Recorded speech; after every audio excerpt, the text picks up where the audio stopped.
O Senhor esteja convosco. Proclamação do Evangelho de Jesus Cristo segundo Lucas. Naquele tempo dizia Jesus aos chefes dos fariseus, que o havia convidado: quando tu deres um almoço ou um jantar, não convides teus amigos, nem teus irmãos, nem teus parentes, nem teus vizinhos ricos, pois eles poderiam também convidar-te, e isso já seria a tua recompensa. Pelo contrário, quando deres uma festa, convida os pobres, os aleijados, os coxos, os cegos.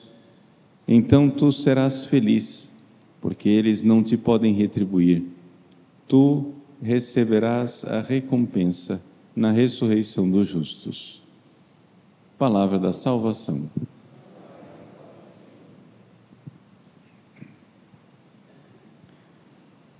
Meus queridos irmãos e irmãs, celebramos hoje a memória de São Carlos Borromeu, grande arcebispo cardeal de Milão. São Carlos viveu na época em que a igreja estava sendo devastada pela heresia protestante, no século XVI, o mesmo século em que o Brasil foi descoberto. Ele nasceu no norte da Itália, na cidade de Arona, e era o segundo filho de uma família nobre. O seu tio foi feito papa. Estou fazendo uma longa história, uma história curta, porque senão nós vamos nos perder nos detalhes. E com o titio feito papa, o tio queria alguém de confiança que estivesse ao seu redor e chamou o jovem Carlos, que ainda não era padre, fez com que ele fosse nomeado cardeal, sem ser padre, ainda era leigo, era cardeal, e assim era o braço direito, né, do seu tio. Então ele era o secretário do Papa, ele que ficava e ajudava o Papa, que vivia uma grande tarefa, a tarefa de reformar a igreja durante o Concílio de Trento, fazer com que os decretos do Concílio de Trento fossem executados nas dioceses. Vamos então entender que tarefa era essa. Primeira coisa que nós precisamos saber é que no século XVI, quando o Brasil foi descoberto, havia na Europa um grande conflito espiritual que teve repercussões políticas. É o protestantismo. O que é isso? Lutero, um padre católico, começou a ter ideias muito estranhas a respeito de pecado e a respeito de salvação. Lutero era uma pessoa com fortes transtornos psiquiátricos e ele vivia atormentado com a ideia de pecado. Para vocês terem uma noção, a confissão do Lutero durava 6, 7, 8 horas. A gente não sabe se a gente dá uma surra no Lutero ou no confessor dele, que aceitava uma confissão que durava 8 horas seguidas. É evidente que aquilo era uma doença, aquilo não era uma confissão, aquilo era um sintoma de um grave transtorno psiquiátrico. Quando Lutero foi ordenado padre, ele foi celebrar sua primeira missa, ele teve um surto no altar e quis sair correndo de medo. O padre teve que segurar ele no altar para ele voltar e terminar a missa. Medo de um Deus cruel, de um Deus que iria condená-lo. Bom, esta realidade, o Deus cruel que vai condená-lo e todo esse transtorno psiquiátrico de escrúpulo, Lutero achava que era o catolicismo. Então é evidente que, como quem quer se livrar de uma doença, Lutero se livrou do catolicismo e inventou um novo sistema para não ficar doente. Um sistema que consistia no seguinte: tese número 1, é impossível não pecar. Vou dar um exemplo. Se você está na Sexta-feira Santa, é proibido comer carne, você tem que jejuar, e o seu vizinho, que não é muito católico, faz um churrasco.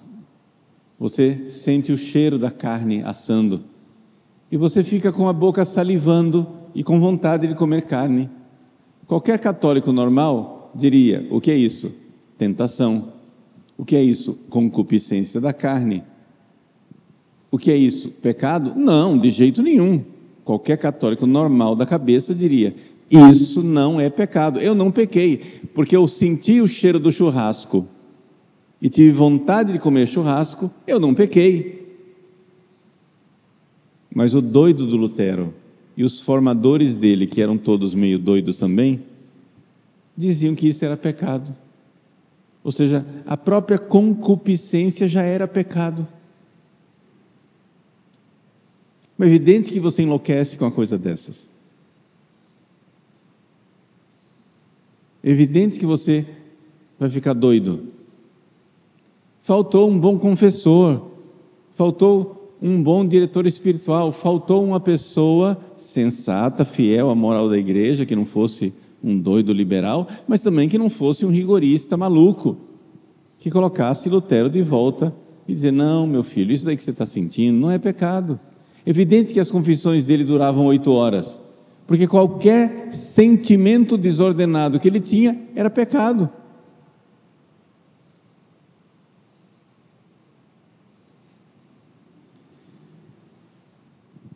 O pecado não está em sentir. O pecado está, às vezes, em consentir e às vezes em realizar a coisa. Bom, Lutero resolveu o problema dele. Como que a gente resolve o problema do pecado, já que ele é inevitável?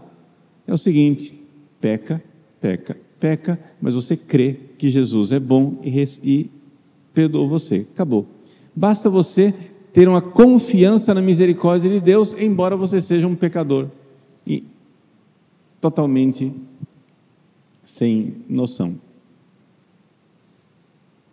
Este tipo de pensamento, essa doutrina, por várias razões, também por razões políticas, se alastrou pela Europa. Então, sendo assim, tudo tornou-se supérfluo. Não precisava mais dos sacramentos. Você não precisava do batismo, não precisava da Eucaristia, não precisa do matrimônio, não precisa da confissão, não precisa da crisma, não precisa de nada. Você só precisa dessa fé, onde você se autoconvence que Deus é bom, embora você viva uma vida de pecador.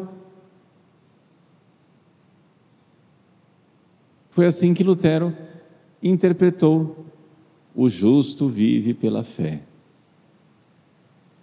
O Concílio de Trento foi convocado para parar essa loucura. Por quê? Porque é evidente que isso não salva as pessoas. Essa doutrina não salva as pessoas. Porque não basta você subjetivamente dizer: eu estou curado. A cura não acontece assim. Se você está com câncer e você se convence de que está curado, o câncer vai continuar te matando. Não basta um bem-estar subjetivo. Não basta você chegar a dizer assim: não estou morrendo, e de repente você não morre. Não basta a confiança de que eu não estou doente. Tem que ter remédio. E o remédio está onde? Está na graça, está nos sacramentos, está na confissão, está na Eucaristia. É uma coisa objetiva. Há algo que você precisa fazer para receber o perdão dos pecados e mudar de vida e viver a santidade, coisa que Lutero não acreditava. Lutero não acreditava na santidade.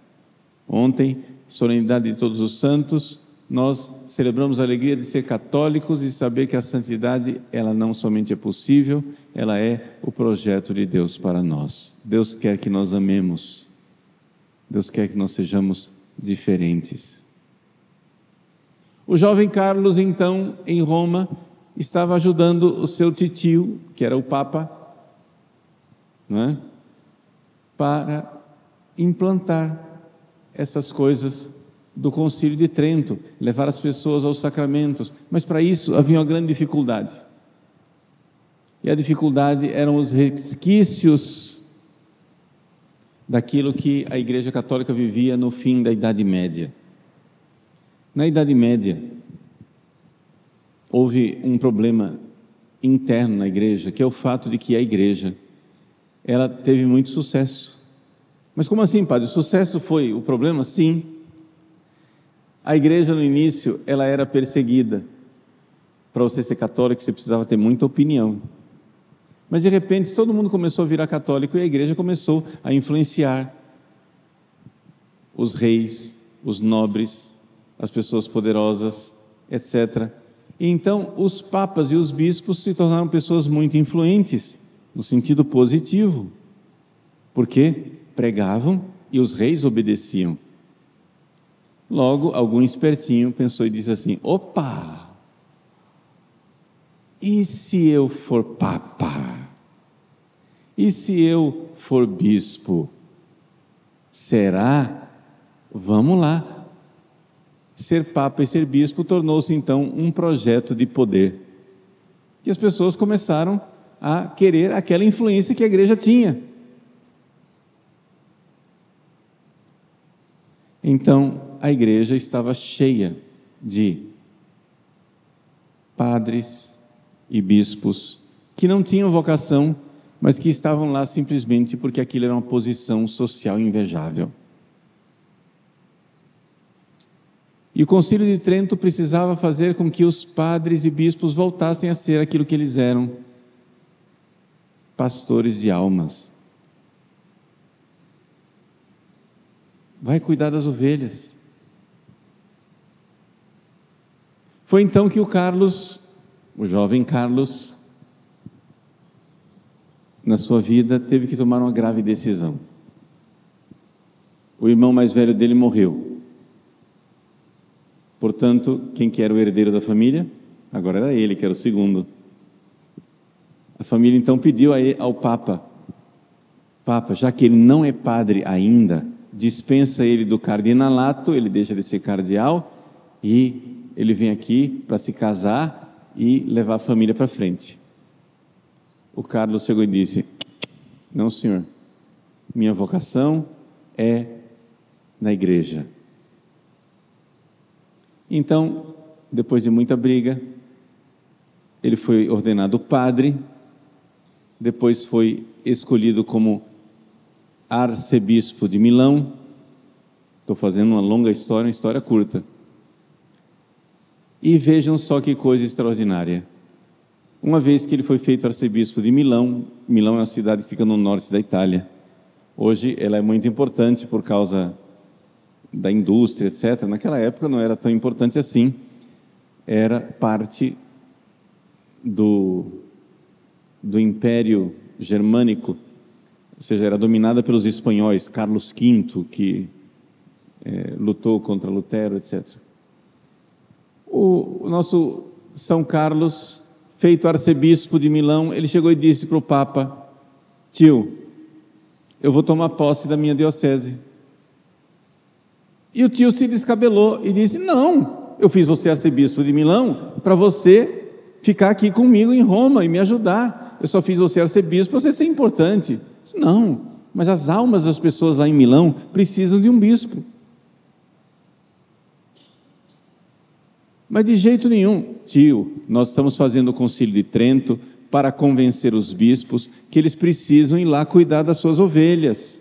Ser bispo não é ser um cargo importante, ser bispo não é ser um político, um influencer, um rico, uma pessoa. Não, ser bispo é ser pastor, é cuidar das pessoas.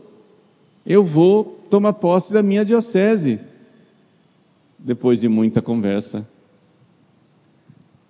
ele conseguiu que o tio se dobrasse. O Papa, então, deixou São Carlos ir tomar posse de Milão, que estava sem bispo residente há 80 anos. Ou seja, há 80 anos que bispos eram nomeados para Milão, o sujeito virava bispo, mas não colocava os pés lá. Então vocês imaginem, uma diocese há 80 anos sem pastor. O que é que aquilo tinha virado? Uma confusão. A Catedral de Milão estava numa situação que era quase que uma praça com teto. Ou seja, estava devastada por dentro. Ele começou a reforma do Palácio Episcopal, da Catedral, mas também, sobretudo, começou a reforma do clero. Começou a fazer com que as pessoas verdadeiramente se voltassem para Deus. Começou a pedir aos padres que cuidassem de suas paróquias. Eu vim aqui, tomei posse da diocese para cuidar de vocês, padres. Agora, senhores padres, os senhores tomem posse de suas paróquias e cuidem dos seus fiéis. É evidente que desagradou muita gente. E os padres, reunidos em máfia, resolveram matar o bispo. São Carlos, que só fazia jejuns, orações e vigílias para converter os seus padres. São Carlos, que fazia pregações e começou a montar escolas de formação para converter os seus padres. São Carlos, que queria que o seu povo tivesse pastores e por isso queria a transformação espiritual dos seus padres. São Carlos, então, um dia rezando na capela, recebeu um tiro.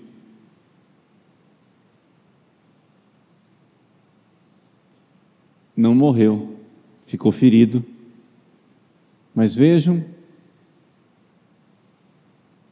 o que é que padre rebelde pode fazer, né?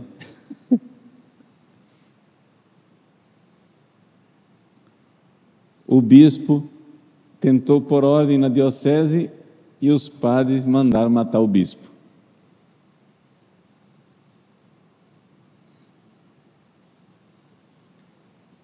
São Carlos continuou como grande pastor de Milão, querendo converter as pessoas. Ele incentivou as artes, porque ele sabia que ele precisava combater a heresia protestante.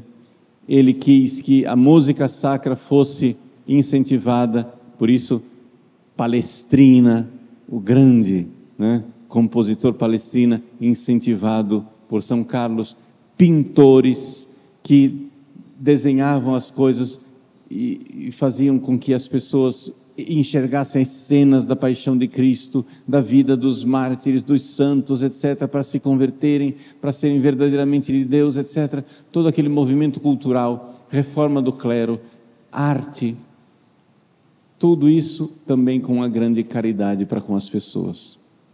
Houve em Milão uma grande carestia, falta de alimentos. As pessoas estavam passando fome. Ele não teve dúvida, mandou abrir os cofres da sua família e despejou o dinheiro para dar de comer aos pobres.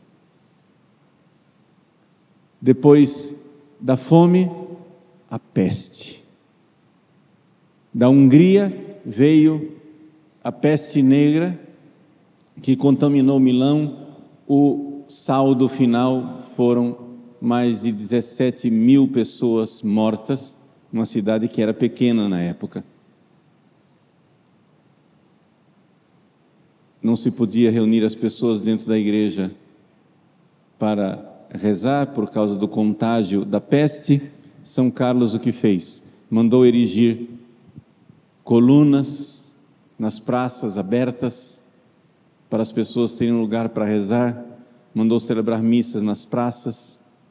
Ele não tinha internet na época. Mandou celebrar missa nas praças para que as pessoas pudessem assistir à missa, mesmo que espalhadas e, longe umas das outras, fez procissões, súplicas, pedidos a Deus e então passou a peste. Mas São Carlos havia se desgastado. Com 46 anos de idade, ele era um velho. Com tão somente 46 anos, o seu corpo estava consumido de vigílias, de jejuns, de penitências, de sacrifícios, porque não era fácil converter padres. Ele era um bispo que sabia que era pastor de padres, que ele precisava converter o seu clero. Ele era pastor de pastores. E assim, aos 46 anos de idade, entregou sua belíssima alma a Deus, querendo a reforma da igreja, sabendo que a loucura de Lutero estava privando as pessoas da salvação da alma, porque as pessoas não tinham os sacramentos, não tinham a pregação do Evangelho, não tinham a Santa Liturgia. Ele então reforma o clero para dar ao povo os sacramentos, a pregação, a liturgia. Grande realizador das reformas, da verdadeira reforma da Igreja, do Concílio de Trento. São Carlos Borromeu, que viveu numa época em que o Brasil estava nos seus alvores, interceda no céu por nós e de lá, do céu, nos dê a graça de termos sempre santos sacerdotes que nos conduzam a Deus através da reta pregação dos sacramentos e da santidade de vida.